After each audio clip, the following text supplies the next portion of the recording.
ইয়া আল্লাহ, আমরা গুনার বোঝা নিয়ে আপনার দরওয়াজায় হাজির।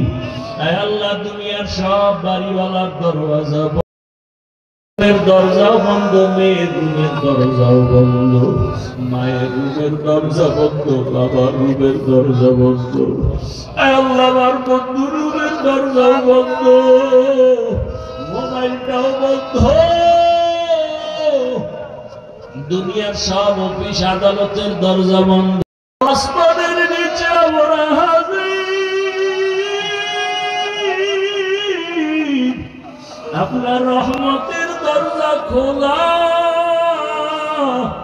আমরা আপনার রহমতের দরজায় ফিরে আসছি। ও আল্লাহ, আমরা এত পরিমাণ গুনাহ করে ফেলেছি।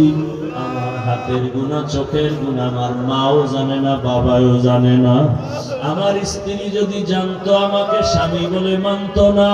আমার সন্তান যদি জানতো আমার গুনাহ, আমার সন্তান আমারে বাবা বলতো না। ও আল্লাহ, আপনি কেমন দয়ার মালিক। আপনি তো জানেন আমি হাতের দ্বারা কত গুনাহ করেছি, জবানের দ্বারা কত গুনাহ করেছি, চোখের দ্বারা কত গুনাহ করেছি, অন্তরের কল্পনায় কতটা গুনাহ করেছি। ও আল্লাহ, আপনি জানেন, তারপরেও এত দয়ার মালিক। আপনি রাগ করিয়া পানিও বন্ধ করেন নাই, গুনার কারণে বেজার হইয়া খানাও বন্ধ করেন নাই।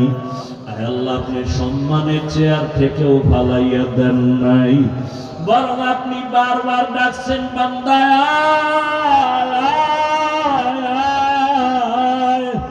ওরে রহমতের দরজা ছাড়িয়া কই যাও?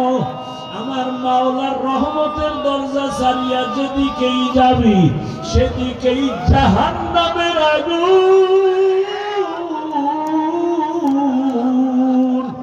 ওরে আল্লাহর দরজায় ফিরে আয় রে গোলাম। জাহান্নামের গরম কেমনে সহ্য করব? আয় আল্লাহ, তওবা করেছি আর নামাজ ছাড়বো না, দাড়ি কাটবো না, বেপরদায় চলবো না। মা বাবার দোয়া নিয়া, শিক্ষকের দোয়া নিয়া, ওলামায়ে কেরামের পরামর্শ নিয়া নবীজির সুন্নাত অনুযায়ী জীবনটাকে চালাবো। ও আল্লাহ, শয়তানের ধোকায় আগাইতে পারি না, নফসের ধোকায় আগাইতে পারি না। আয় আল্লাহ, আপনি একটু দয়ার নজর দিয়া তাকান। আমরা গুনাহ থেকে ক্ষমা চাই, আমাদের তওবা কবুল করেন, গুনাহমুক্ত জীবন দান করেন। আয় আল্লাহ, মা বোনদের কবুল করে নেন, ওলামায়ে কেরামদের কবুল করে নেন। হাজী